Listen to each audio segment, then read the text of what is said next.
Is that visible? Can you all see that? We're getting there. Yep. Lovely. Okay, great. So yes, thank you very much, Stephanie. Hello, everyone. So yes, as Stephanie was just saying, my name is Matt Doan, and I'm a Director of Studies and a teacher trainer based here in Malta. I'd like to say a very big thank you to all of you for joining. It's lovely to see so many people, not only from Belgium, but from around the world as well. I'm actually told that there are supposed to be some teachers here from the Philippines this evening. I'm not sure if they've actually made it, but if they have, that's quite remarkable because the time there at the moment is 1:30 in the morning. So if that's not dedication to the profession, I'm not quite sure what is. So yes, I'd also like to say a very big thank you to Belter for giving me this really exciting opportunity to do this webinar this evening. And also for all the hard work they've put into the organization of this event. So thank you very much, Belter. So the title of the session is The Grammar of Conversation. So I'll be talking about something called spoken grammar. There's going to be a little bit of theory at the beginning, but also plenty of practical ideas that you can take away and perhaps use in your lessons. Also, I'd like for this to be an interactive session. I'm not the kind of person who likes to talk incessantly, so I'd like for you to participate at various points. Okay, with that said, I think we can start. Oh yes, I'd just like to quickly thank and acknowledge these people as well. These are some of the big names when it comes to spoken grammar, and much of what I'll be presenting today is based on research and books written by these people. So thank you very much to them. Right, I'm going to show you two dialogues, and I'd like you to answer this question about those dialogues. How much do they resemble real conversation? And what I'd like you to do is to give a number from 1 to 10, where 10 means very realistic and 1 means not realistic at all. So here we go. Here's the first one. I'll read it out because it's not very long. If I can change the slide, there we go. So, did you see that film on TV last night? Yes, I did. It was a really good film. It's true. Denzel Washington is such a good actor. He's one of the best I've ever seen. So that's dialogue number 1. What would you give it out of 10 in terms of realism? Remember, 10 is the maximum, most realistic. 1 is not realistic at all. Put your answer in the chat box. Let's see what you think. So we've got a 3 from Jean-Luc, 5 from Maria. Anna says 7, 3 or 4, 7, 5, 5, 4. Okay, lots of 4s and 5s. A 6 there from Gillian. Okay, so we're kind of around the 4 to 5 to 6 mark. Okay, so I'm going to show you the second dialogue. I'll read it out and I'd like you to rate that one as well. Here it comes. So, see that film on TV last night? Yes, really good. True, he's such a good actor, Denzel Washington. One of the best I've ever seen. What would you give that 1 out of 10? So Jean-Luc says 8, getting lots of 8s now. A few 10s coming in as well. A 9 there from Jürgen, 8. Okay, so we get the picture. Now, both of these dialogues are actually invented, but I do tend to agree that this second dialogue is slightly more realistic. And I think one of the reasons why it's a little bit more realistic is that it contains a few examples of spoken grammar, which is what we're talking about. So let's have a closer look at this idea of spoken grammar. And let's look at some of the background to spoken grammar. Now, traditionally, the grammar that has been presented in textbooks and grammar books has been based on a kind of written model of English. For many years, the grammar that we've seen in these books has been based, on written English. But around 30 years ago, there was an important development. And it was this. First, we saw improvements in the quality of sound recording devices. And we also saw improvements in computer technology and software. And these improvements actually allowed linguists to take very small microphones and attach them to people's clothing and record the conversations that they were having on a daily basis. So around the dinner table, in the car, on the bus stop, in the office. And what they then did with these recorded conversations was they transcribed them painstakingly. They put them into these huge computer databases known as corpora. And using technology and software, they analyzed these conversations. And when they did these analyses of these conversations, one thing they noticed quite quickly was this. There are quite a lot of items of conversational grammar that very rarely, if ever, feature in textbooks. And let's have a look at a few examples of this. So first of all, conditionals. So we all teach conditionals. They're a staple of English grammar. I'm sure we're all familiar with the first, second, and third conditional. Yeah, it's a very typical grammar point that you see in course books and that gets taught on our courses. And yet, research into conversational language shows that only around 40% of the conditional structures we use when we speak are one of those three types that we see presented in course books. The other 60% are different and not typically found in our course books. So that's one example. Another example is reported speech, which, by the way, is probably my absolute least favorite area of grammar to teach. Now, if you look in most course books or most grammar books, you'll see that the rule is that to report speech, you need to use said or told, or you need to do that whole back-shifting thing with the tenses, which is very messy and complicated. And yeah, I just don't find that very much fun to teach. But again, when linguists analyzed the language we use in conversation, they found that there were lots of structures that people used to report speech that was not one of these typical ways often presented in course books. For example, this comes up quite often in conversation, the use of the past continuous. So it's a very useful form for kind of summarizing and reporting what someone has told us. And yet, you don't tend to see this that often in course books because typically it's not really associated with written English. So yeah, this is perhaps not that surprising because writing and conversation are obviously very different. So I'd like to ask you all another question now. What are some of the differences between writing and conversation? Some of them are fairly obvious, but I'd like you to put some of your ideas in the chat box before I show you my own little list here. So yeah, what are some of the differences between writing and conversation? I'll give you a moment to think and to put your answers in the chat box. So Anna says no complete question structure. And yes, we'll actually be having a closer look at that a bit later, Anna. Jürgen says no opportunity to revise in conversation. Absolutely. Gillian says punctuation, unfinished sentences,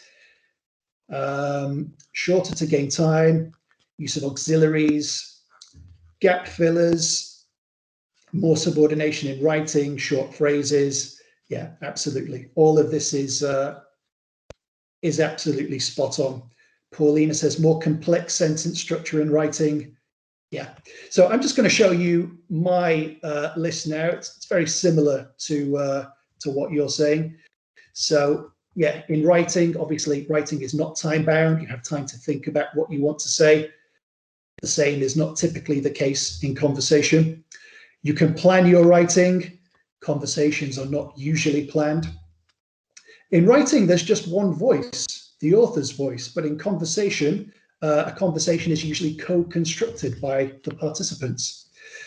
Here's another interesting one. In writing, we often need to explain the context because normally when we write something, it's meant to be read by somebody else in another place at another time. So we can't really assume that they're familiar with the context. Whereas in conversation, obviously the conversation tends to reflect the immediate context and there's no real need to explain it. And as many of you mentioned there, in writing, we see complete sentences, and punctuation, whereas in conversation, we obviously don't see this. It's full of incomplete structures. So why can't I change slide? There we go. Okay. So we've already had a look at some of the, at some examples of spoken grammar. Let's have a look at a few more examples. So I'm going to show you another dialogue. This is a dialogue between two people who are deciding where to go on holiday. Back in the time when we could actually do that. Nowadays, we're just wondering when that will be possible. But let's pretend, yeah, this happened back in the time when traveling was an option. So this dialogue is going to contain some examples of spoken grammar. And I'd like you to see if you can spot them. So here we go. I'll read it out to you. So I was thinking that Ibiza might be a good place to go this summer. Yeah, although it might be a bit crowded. Where else then? Ever been to Sardinia? No, but that could be all right. It's one of the nicest islands, Sardinia. Near Corsica, right? Think so. This colleague of mine, Mark, he was telling me that it had the best beaches he's ever seen, which is why we should go there. So yeah, put your ideas in the chat box. What examples of spoken grammar do you think you can spot over here? So I can already see some. Maria says speech fillers. Maria says, yeah. So a rather informal word there. What other features of spoken grammar do you think you can see? So we've got present perfect, not full sentences, says Maria. Ellipsis, a nice bit of technical language there from Jürgen. Repetition of pronouns, omission of have, dislocation, lack of subject. Absolutely, keep them coming. I can see a few more that you haven't mentioned yet. Contractions. Anna says past continuous in reported speech. Nice one, Anna.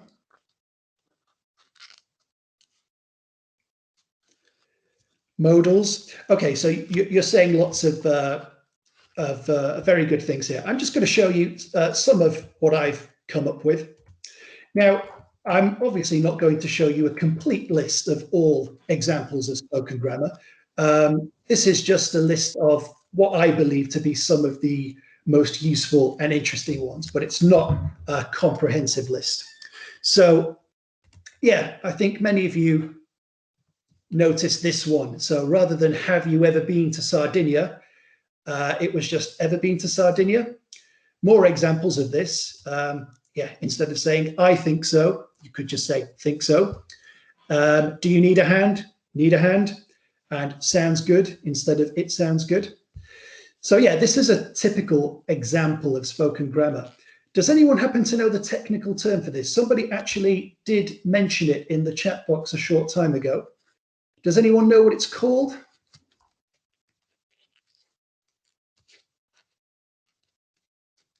Maria's got it. There we go. This is ellipsis. So yeah, situational ellipsis. Ellipsis basically means leaving things out. Why is it called situational ellipsis? Well, because in the situation, in the context, it's clear what you mean. And you don't necessarily need to say, have you ever been to Sardinia? So ellipsis is basically just saying what you need to say and no more. There's kind of an unwritten rule in speaking, and that is that, you only say what you need to say. If you say more than you need to say, you might come across as a bit pedantic. So if you're in the kitchen, for example, you probably wouldn't turn to someone and say, would you be so kind as to pass me the knife? That would sound a little bit bizarre. So we tend to just say what's necessary and no more. Now, I think what's interesting about ellipsis, the word ellipsis itself means leaving things out, things that should be there. But if you think about it, really, if we look at this example, ever been to Sardinia, nothing is really left out. Everything that we need is in fact there. What's actually the case is that when we write, we add language. We elaborate with our language. And that's because in writing, when the context is not clear, That's how we make it clear, by adding language and elaborating. So that's one example of spoken grammar. Here's another example. So yeah, I'm not sure if anybody actually spotted this one. So this colleague of mine, Mark, he was telling me that it had the best beaches he's ever seen. This is not something you typically see in written English, but it's something that happens quite a lot in spoken English. Another couple of examples. So you could say, those pens, are they yours? That teacher you mentioned yesterday, does she do exam classes? So yeah, this underlined bit is the bit that I'd like to talk about. Does anyone know the technical word for this by any chance? It's not actually a very technical sounding word, but if somebody knows the term for this, go ahead. Nicole says determiner. Well, there are determiners in there, Nicole, but I'm talking about the whole bit. Okay, I'll tell you. These are called heads or headers. And basically what this is taking a statement or question and splitting it into two parts. And as Anik is saying, it's a kind of way of drawing your interlocutor's attention to the most important part of the sentence, or, you know, the most important part of what you're saying. So if you say, those pens, you know, are they yours? You're kind of placing more emphasis on those pens. And by the way, just in case you want a useless bit of information, if you want to impress your teacher colleagues or your students the next time you're teaching, this word here, he, and this word here, they, and this she over here, that's called a co-referential pronoun. That's your useless bit of information for the day. I just think it makes you sound really clever saying co-referential pronoun. So these are heads, and they're a very common feature of spoken grammar. Let's have a look at a couple more. This is also something that I don't think anyone mentioned before. So it's one of the nicest islands, Sardinia. You could also say it's terrible, this traffic, or they're so sneaky, these politicians. If what we looked at before is called a head, what do you think this is called? That's right, Derek, tails. Yes, these little bits that we kind of tag on to the end of an utterance, these are called heads. And heads, yeah, it's just another way of relocating information in a sentence. Often heads have a kind of evaluative role. So if you remember the dialogue that we looked at the beginning, he's a great actor, Denzel Washington. We tend to tag on a little tail at the end in a kind of evaluative way. So yeah, again, these tails are very common in spoken language, not so much in written language. Here's another one. So I was thinking that Ibiza might be a good place to go this summer. Yeah, although it might be a bit crowded. Another example of this colleague of mine, Mark, he was telling me that it had the best beaches he's ever seen, which is why we should go. So yeah, we've got these two bits together, kind of person A and person B. What is this called? Does anyone know? Have a guess if you think you have an answer.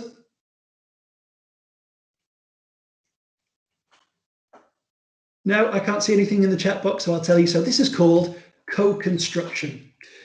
And co-construction is basically doing things together. Yeah, and it's very, very common in conversation. Now, both of these bits here could be said by one person. So yeah, this colleague of mine, Mark, he was telling me that it had the best beaches he's ever seen, which is why we should go. All that could be said by one person. But very often, two people kind of co-construct a sentence like this. So here, what's happening is that person B is coming along and tagging his subordinate clause onto the end of the first person's main clause. Yeah, Mike McCarthy, who is one of the big names, as I mentioned, when it comes to spoken grammar, makes the point that, you know, conversations are not monologues. We typically co-construct things like this. And if you're saying something and somebody else jumps in and attaches what he's saying onto what you're saying, You wouldn't turn around and say, hey, you stay out of my sentence, you make your own sentence. No, we don't do that. It's a given that we're constantly adding bits to other people's utterances. And this is interesting. Not only is it very common, but it's also very useful. It plays a kind of social and interpersonal role, because if you link what you're saying to what your interlocutor has just said, it's a kind of way of building a relationship with that person, a kind of rapport. So not only is it common, but it's very useful for this purpose. Final example of spoken grammar, and then we'll probably get into some practical stuff. So yeah, this is not something that we saw in the dialogue, but here's another feature of spoken grammar, and that's the flexible use of tenses and an aspect as well. So for example, you might say this to an estate agent, yeah? We want to know if there's anything within our budget. You could also say, we wanted to know if there's anything within our budget, or even we were wanting to know if there's anything within our budget. So what are we doing here? Why would you use a different tense like this? Does anybody want to have a go? Does anyone want to have a guess?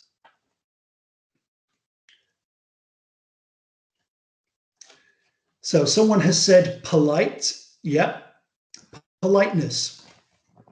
Yeah, I would agree. And you're going to say distance. And yeah, degrees of politeness, diplomatic, exactly. So if you say we want to know if there's anything within our budget, I mean, that's fine. That's perfectly grammatically correct. Perhaps a little bit direct, though. We wanted to know, that's slightly less direct. We've created a bit of distance. We were wanting to know, that's even more distance. And we do this, as you said, because we want to be polite. We want to be respectful, especially when we're asking another person to do something. We don't want to seem like, you know, we're imposing on them. And one way of showing this politeness is by creating this linguistic distance. So yeah, the ability to choose tenses is another feature of spoken grammar. This is sometimes referred to as the grammar of choice, because yeah, you can choose what tense you want to use depending on how you want to come across.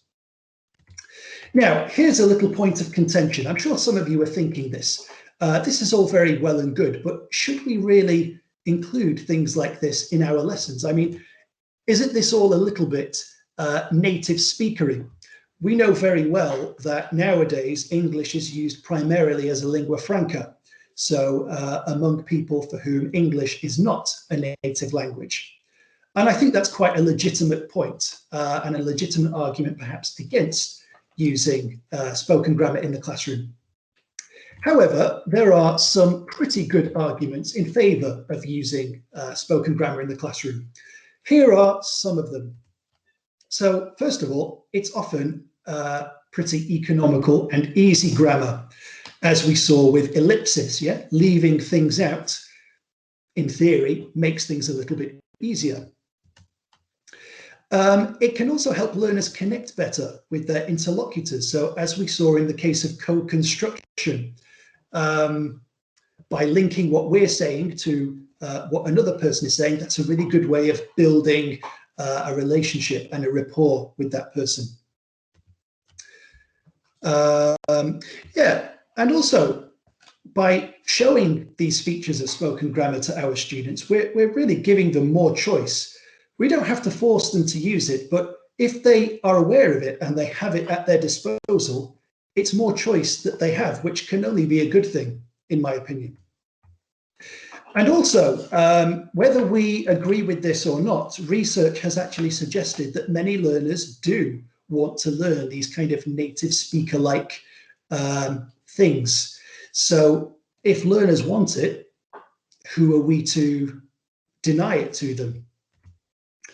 And finally, spoken grammar might be the future. I mean, text messaging and blogs, the kind of language we use here is a kind of grey area between writing and speaking, but they do tend to feature more examples of spoken grammar than more traditional writing. So for all these reasons, I think it's worth at least considering bringing some spoken grammar to the classroom. And now we're going to look at some practical stuff. So we're going to see, how we can bring this to the classroom. Now, one thing I'd like to say is that if you do decide to bring spoken grammar to the classroom, it's still a fairly new concept in language teaching.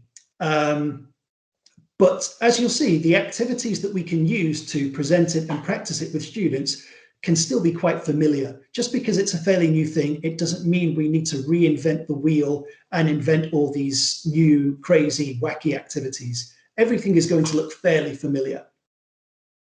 So now it's 8:05.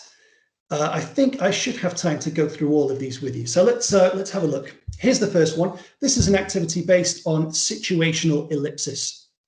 So what you can do is you can give your students a little dialogue like this, and you can say, right, students, cross out all the words that you think are unnecessary for informal communication. So the students have a go, they start crossing things out, and then you say, okay, now listen to this dialogue or read this dialogue, see if you were correct. Compare what you've crossed out and see if the speakers in the dialogue have left out the same words. And you'll probably end up with something like that. So that's a good way of raising their awareness of the fact that, yeah, you can actually leave things out. I think it would be a good idea after doing something like that to do some kind of reflection task. Now, I'm not going to go through this with you right now, but just have a quick look at that. These are the kinds of questions you could ask students to get them to reflect on spoken grammar. So, yeah, when speakers in the dialogue left out words, was the meaning still clear? Obviously it was. In what kind of conversations does this often happen? Yeah, between friends, between colleagues, family members. Is it appropriate to do this in all types of conversations? Hopefully the students realize that it's not. So you wouldn't go to a job interview, for example, and if I don't know, they might ask you, so why did you leave your last job? You wouldn't say, oh, well, didn't like it, got bored. Obviously, it's not appropriate for all contexts. Why do you think speakers leave out words when they talk? What kinds of words were left out in the dialogue, so you can have a little bit of fun looking at the kind of things that you can leave out? Do speakers in your language ever do similar things? And yeah, I think this last question is a good one to ask students as well. Would you like to try this in English? Why or why not? So this kind of gives students the freedom to decide. They might say, well, actually, I'm happy that I've noticed this, but that's enough for me. I don't think I'd like to incorporate this into my own English. Or the students might say, well, actually, yes, I'd quite like to have a go at doing that myself. So we're showing students that it's there if they want it, but we're not forcing them to kind of take it and use it themselves. So that's the first little activity idea. Second one, so this is based on co-construction. And I think I'd like you to help me out with this one. I'd like you to take part. So this is based on something called synonymous responses. Now, this is something that you often see in conversation. So two people are having a chat. Person A says the weather is so bad today. Person B comes in and says awful. I should bring the clothes in actually.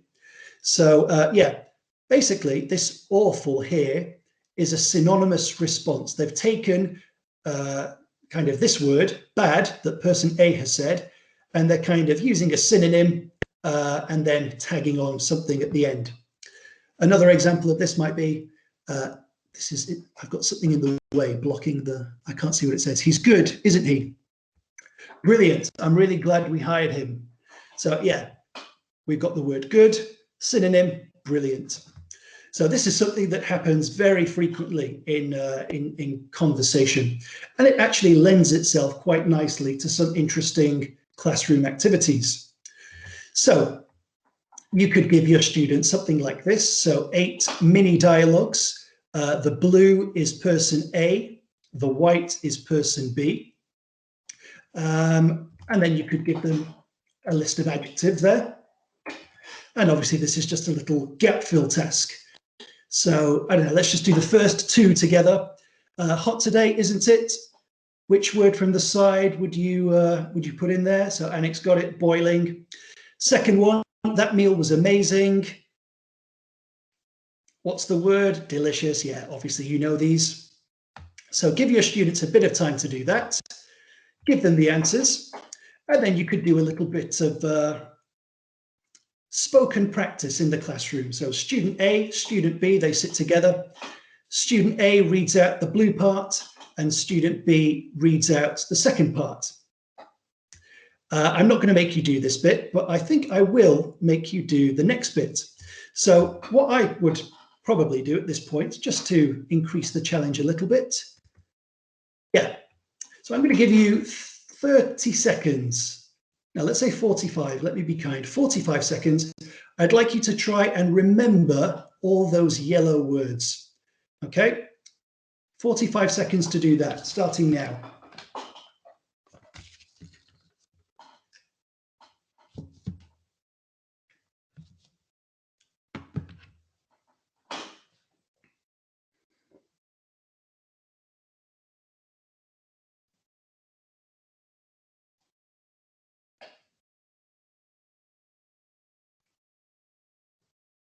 Okay, you're all English teachers. I think that's enough time. So let's try it again. We've got the same activity, gapped again. Let's see, who can remember the first one? Hot today, isn't it? What was the word? Put it in the chat box. Boiling, there we go. That meal was amazing. What was the synonymous response? Delicious. Our hotel room was pretty dirty. There we go. Annick, first one. No, sorry. Willem, I think, was the first one. Filthy. That was a really bad decision by the referee. What was the synonymous response? Ridiculous. Yes. Okay. And so on and so on.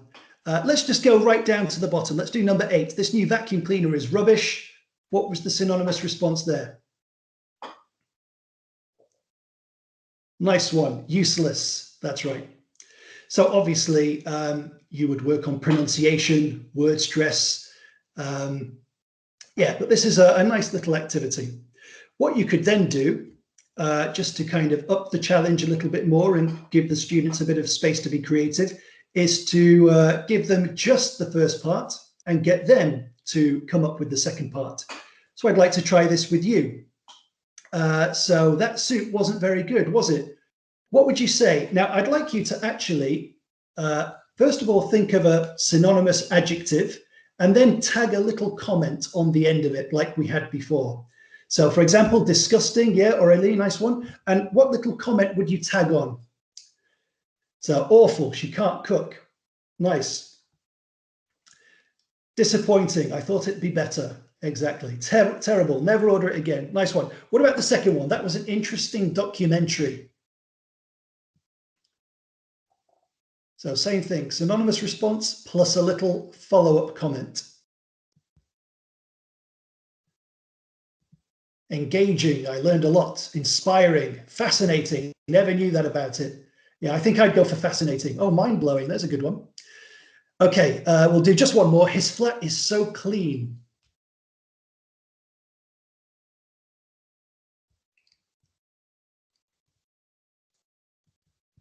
His flat is so clean, spotless, you could eat off the floor. I love that one. So yeah, this is a nice little activity because, yeah, it's a bit more challenge. The students have to go and search for the words and they have a bit of space to be creative, to be funny. And I think the best thing about this is that it reflects the true nature of conversation. And the ability to do this, like we mentioned before, is a great way of building a kind of rapport with the other speaker. Right, let's go on to another activity. So this is also based on co-construction. And which one was this? Yes, conditional co-construction. So like we mentioned before, conditionals are a really popular area of grammar to teach. Here's a little way of tweaking it so that we make it kind of reflect the true nature of spoken language a little bit more. So here we've got two typical conditional sentences. So he won't pass his test unless he studies. Oh, what happened there? Saying another user took, oh, okay, I've lost, not quite sure what happened there. Let me try and share that again.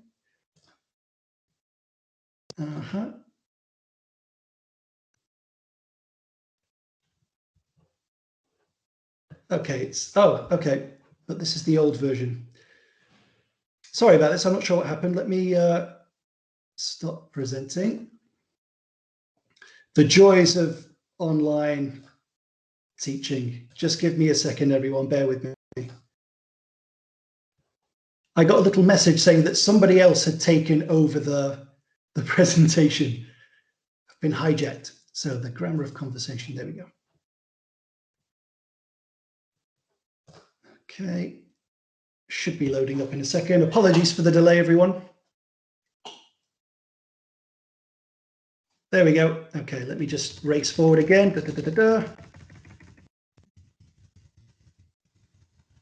Okay. Blah, blah, blah. Yes, yes, yes. Okay, here we go. Conditional co-construction. So yeah, we've got two conditional sentences here. Pretty typical first conditional sentences, nothing terribly amazing or unusual. Now,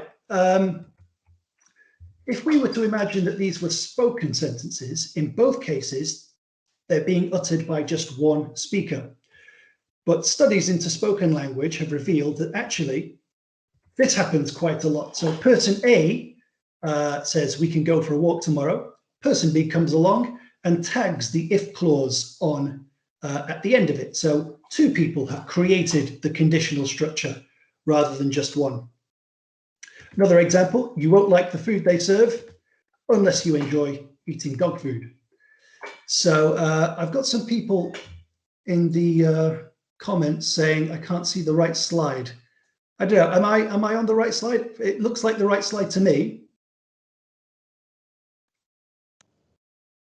I think it may be because we are recording and I've had this problem before. For me, it works if you click on the sync to presenter, slide 27, below the slide that we see, then it will fast forward you to where Matt actually is. For me, it also, maybe because you were going through the slides quite quickly and Teams couldn't follow or something. So I was also stuck on a previous slide for a while. But then if you, I don't know if you guys can also see the red rectangle with live sync to presenter, and that should do it. Okay, so looks like it worked. Okay, great. Nice one. Stephanie to the rescue. Thank you, Stephanie. Everyone seems to be saying it works now. Nice one. I didn't know that about Microsoft Teams. Thank you. So yeah, I hope you can see this now. So yeah, the message here is that conditional structures do not need to be uttered by only one person. Two people can co-create a conditional structure. And again, we can practice this in class. So to start off with, we might give the students a bit of controlled practice like this. So mini dialogues, and they simply have to choose the correct word. So pretty straightforward. So he's not working hard enough. I think he'll fail. So yeah, what's the answer, everyone? If or unless, what's the correct word here?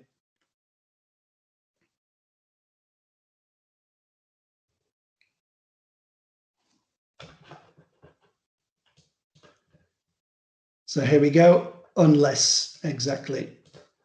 Yeah, I'm not going to go through this this whole exercise with you, but basically, yeah, the students simply choose the correct answer. So that's the easy bit, the controlled practice. Then you can move on. And again, you can make it slightly more challenging and give the students a bit of room for creativity. So I'd like to ask you to try this out. So person A says, this might be one of the best summers ever. Person B comes in and says, if or unless, blah, blah, blah. How would you finish that sentence, everyone? Be creative. If we can go to the pub again, nice one, Sylvie. If the bars remain open, okay, there's a theme emerging here. If I have my vaccine, yeah, all very much COVID related. If the lockdown finishes, nice one. Let's do another example. Okay, the same same thing has happened again. Someone keeps taking over the slides. No problem. I'll just go back in. Sorry about this. I'm not quite sure why this is happening. Never mind. Share again.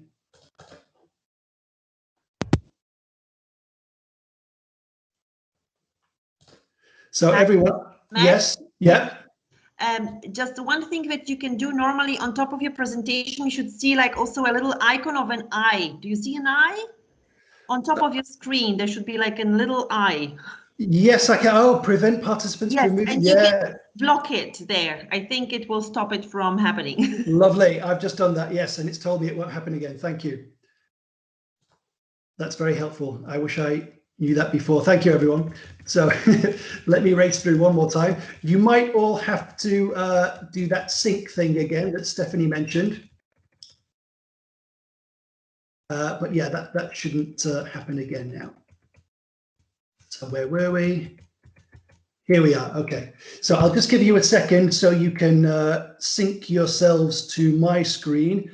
I'm looking at a slide which starts with, "This might be one of the best summers ever." And it says you'll become a Teams expert. Yes, I'm learning quite a lot this evening. Right slide. Okay.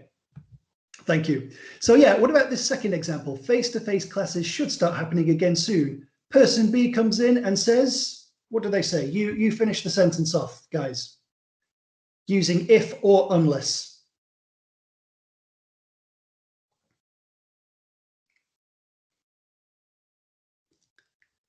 If we're lucky. Unless the situation gets even worse, if the COVID is finished, exactly. Now, obviously, because we're doing this on Teams, we're just doing it via the chat box. But in a classroom situation, because this is designed to reflect spoken grammar, you would perhaps get the students to write it first, but then get them to practice saying it to each other in pairs. So person A, you say your part, person B, you say your part.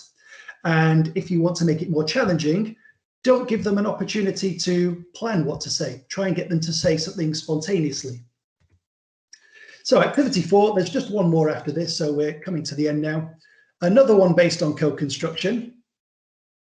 Yeah, and this is quite similar to the previous one.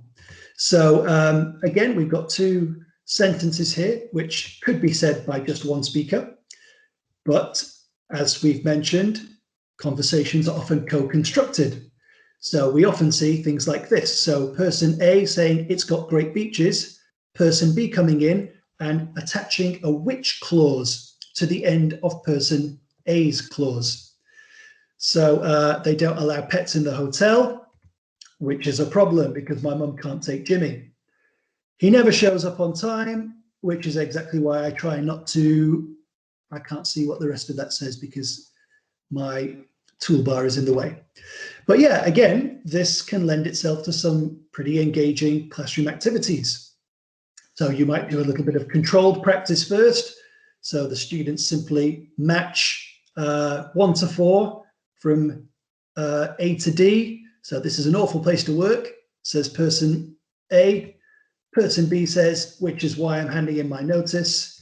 Yeah, so bit of matching, pretty straightforward there. But then the fun stuff can start. So you can give students the first part and they have to come up with the second part. And yeah, I'd like you to do this one too. So the meeting has been postponed until next week, which is good because use your imagination, be creative. I had a lot of work to do. I didn't prepare for it. I'll be on holiday. I couldn't come anyway. Exactly. Let's do the next one. He never ever smiles, which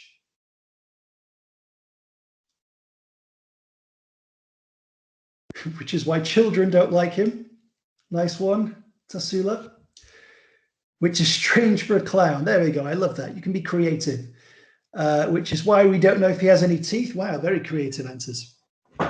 So yeah, I'll reiterate, because this is meant to reflect spoken grammar, I think it's important that we do this with speaking in the classroom. So I don't think it's enough just to write it. You need to get the students in pairs and saying these sentences to each other. So there we go.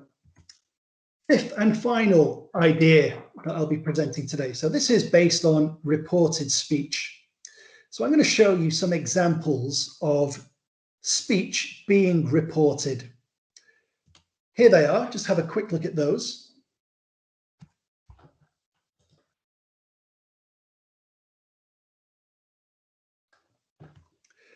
What do you think is different between the way speech is being reported here in these examples compared to the way we're taught to report speech in course books and grammar books?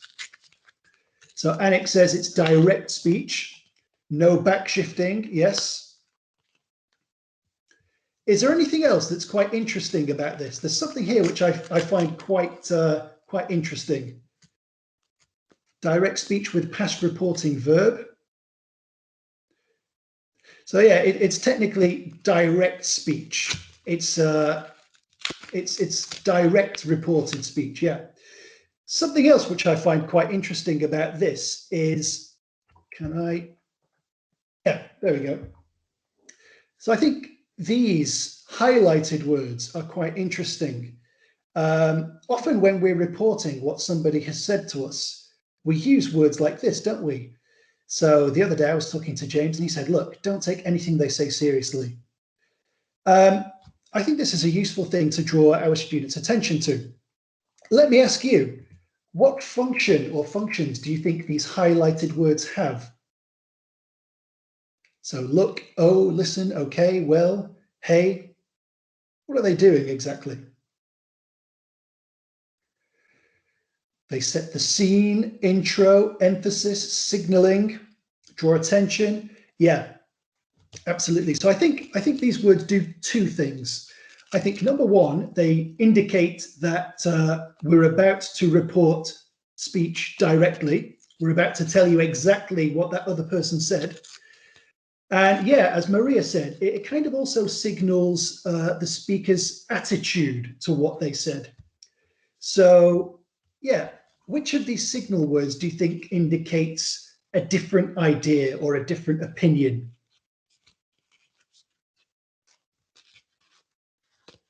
So Maria says, oh, well, look, listen. Have a look at the others as well. Which ones show surprise and which ones show hesitation or doubt? I'll give you my answers because we don't have much time left. So yeah, different idea or opinion. You could say look or listen, surprise, oh or hey, hesitation or doubt, okay or well. So yeah, if you wanted to extend this, it's a little bit harder to practice this, but you might ask the students to think about a conversation they've had recently and to report it using this kind of language. So for instance, my friend was telling me that online teaching will never catch on. So I said, listen, I know a lot of teachers and students who don't even want to go back to face-to-face classes. And that's true, actually. One of my colleagues is really dreading returning to the physical classroom because he's got quite comfortable wearing his tracksuit trousers at home, which I guess is understandable. I don't think some of us will be able to fit into our old clothes anymore after all that lockdown eating. Anyway, so that was the final idea. Just a bit of reflection now. So now that we've discussed this idea of spoken grammar, do you think it's something worth including in our lessons? As we looked at before, there are arguments against using this kind of language in the classroom. So this is really up to you. What, if anything, will you take away from this session? So that's my bit done. I just want to say thank you to all of you for coming and for participating. Feel free to have a second to think about these questions and perhaps put your answers in the chat box. And yeah, I think now we can also open up to the Q&A bit. So thank you very much, everyone.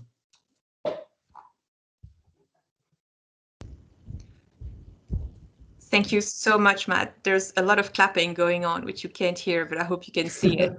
Thank you. Thanks, Stephanie. And lots of nice comments as well. So yeah, It's almost 8:30 already, but of course it would be great if we could have some comments or questions. Feel free to write your questions. I will do my best to keep track of them if they're in the chat or just to speak now. By the way, I should also mention there's a slide here with references. If you're interested in this kind of thing, I would definitely recommend checking out Ken Patterson's website. He's got plenty more ideas and even complete lesson plans based on spoken grammar. So that's a really good place to go and look for more ideas and more resources.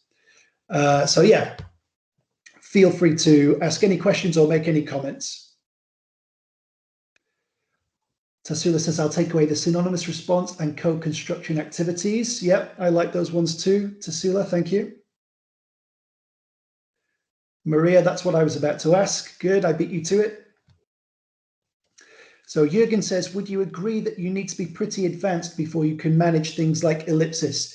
Possibly, Jürgen, yes. We mentioned before that one of the advantages of spoken grammar is that it's quite easy. But yes, I do think you have a point. In order to start breaking rules, perhaps you have to learn them first. So I think this is up to you to decide, really. I don't personally think I would introduce something like ellipsis at a very early level, at a very low level. I think it's good for low-level students to kind of build up a bit of confidence and a bit of familiarity with the rules, and then perhaps later we can show them ways to start breaking them. But I think that's a fair point, yeah. Chad, absolutely, I am available. Yes, I'll put my email address in the chat box for anyone who would like to get in touch with me. There it is.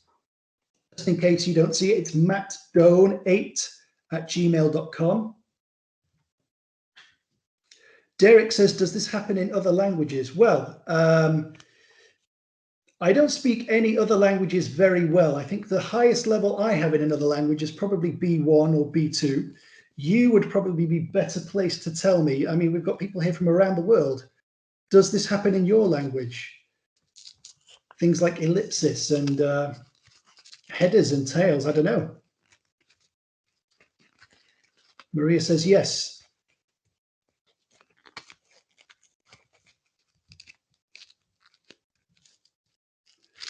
In Ukrainian, also in Dutch. Gillian is asking for the slides. I believe Belter will be putting the slides on their website. But yeah, another option is to email me and I'll be happy to send them. But yeah, Belter should be putting those up on the site. Paulina says it happens in Polish too.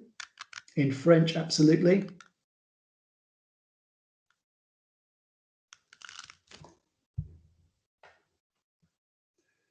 In Greek too, so it seems fairly unanimous that, yeah, this is not something that only happens in English. And Mika has just confirmed that the slides will be available. Yes.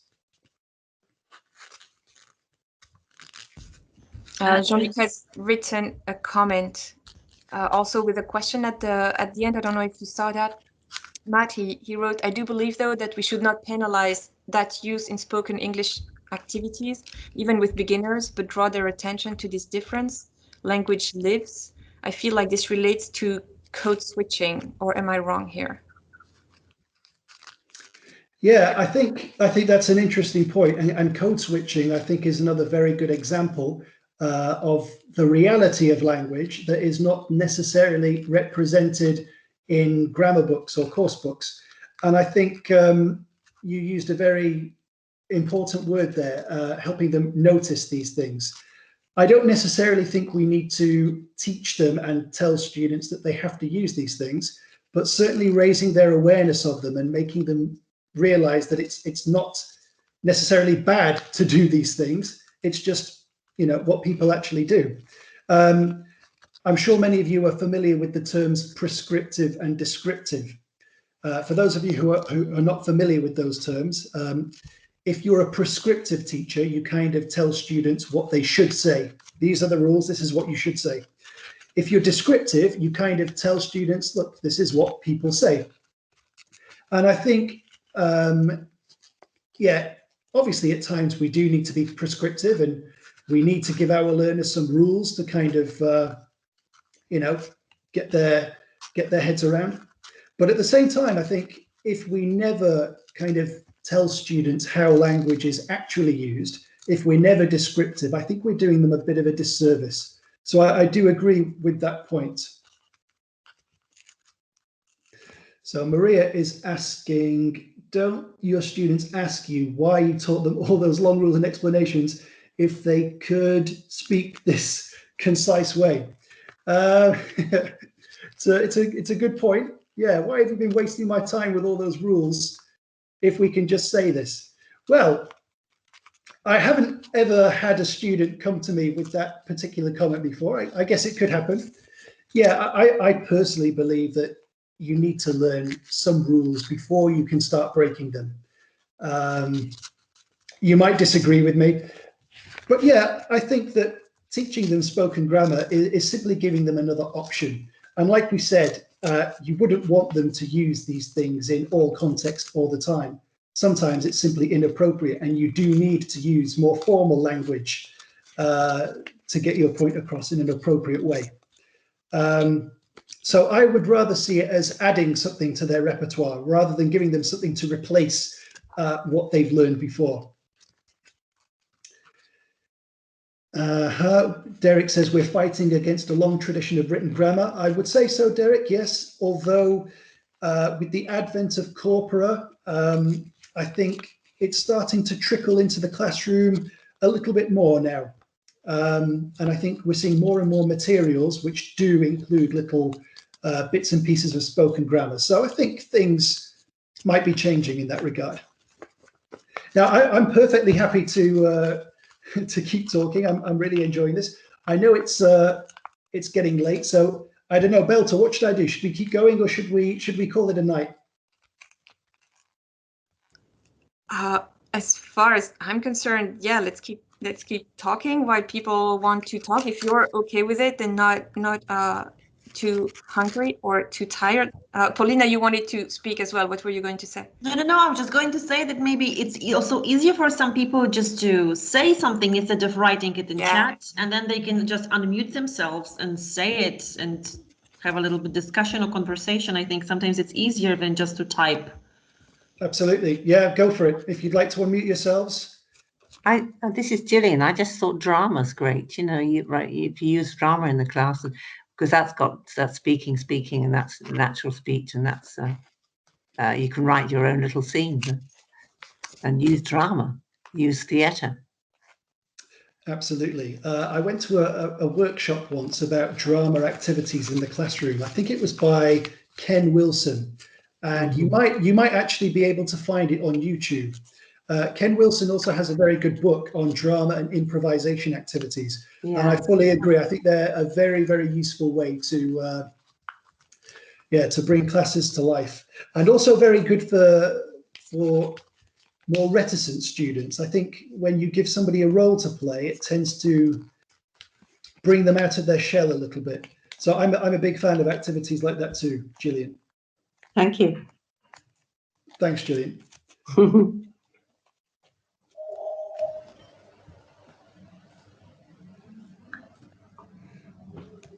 I want to maybe just go back to a comment that Nicole wrote a while ago, well, a full 4 minutes ago, actually, about the fact that students are exposed to this by watching Netflix, for example, and that it's nice to raise students' awareness to the fact that this actually happens.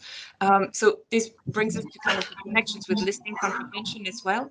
And somebody had written something else about that at the very beginning of the webinar, I think. So do you use this in the context of listening comp activities as well? Is this something that because so far we've talked about speaking activities mostly, but of course they're linked. So have you noticed that this helps in listening comp context as well? Absolutely. Now, one thing that I wasn't really able to do today because of the length of this webinar is to kind of provide a context for this language. So obviously, if you're going to present some language, we're all trained that language should come from a context. And I think since this is spoken grammar, I think it makes sense for us to present this in the form of spoken dialogues, listening activities. Yeah. Now, I think one implication is that we might have to make those listening activities ourselves, or you mentioned Netflix there. We could go and steal a bit of authentic language from a TV show or a YouTube video. But yeah, I certainly think that presenting it to students in the context of a listening, will help the students realize that, look, this is in fact real, that you know, this language happens in Netflix. If it's in Netflix, it must be true. And yeah, I think if we're constantly helping our students notice it in spoken English, then that's only going to be beneficial for their listening skills. So yeah, that's one thing I wasn't really able to do in the session this evening because of the limited time. But I would certainly present this in the context of a listening dialogue. Yeah.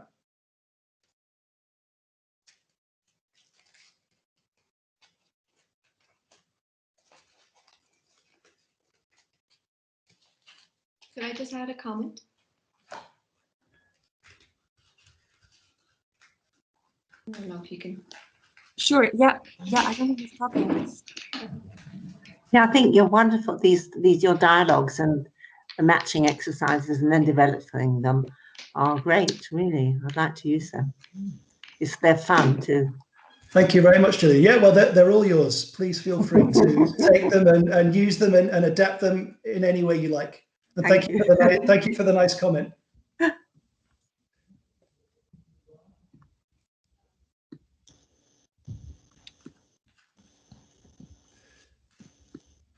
So I can't see any other questions or comments in the chat box. I still have a question. Yeah. So first of all, thanks for the presentation. It was really interesting. I'm still a teacher trainee, so maybe my question isn't a good one for most of the audience. I was wondering, like the dialogues that you presented, do you also have them in an audio or video file or something?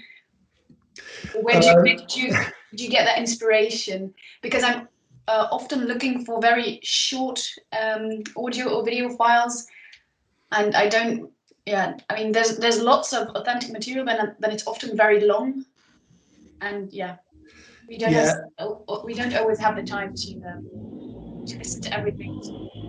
Absolutely. No, I think that's one of the tricky things about using authentic material. It can be quite hard to chop it down and mediate it for the classroom. So I'm afraid I don't have any ready-made audio versions of the dialogues that were used in this session. However, something I enjoy doing quite a lot is just inventing these little dialogues myself, just using your instinct and your intuition. And then in your lunch break at work, grab one of your colleagues and say, can you help me just record this dialogue really quickly? And there you have it. You've got your own bit of listening material. And I think students really like it when they hear their own teacher's voice on the audio and they hear the teacher from next door as well. And I think you enjoy using it more as well when you know that you've created it with the help of your colleagues. So that's what I don't think there are any shortcuts really. You might be lucky at times and find a ready-made dialogue which you think is perfect, but often when it comes to things like this, you might have to create it yourself. But it's fun and rewarding, I think, to create it yourself. I hope that answers the question. I'm sorry I don't have anything ready-made to send. No, that's okay. Thanks. I just wanted to hear your vision on that. Thank you. Thanks very much.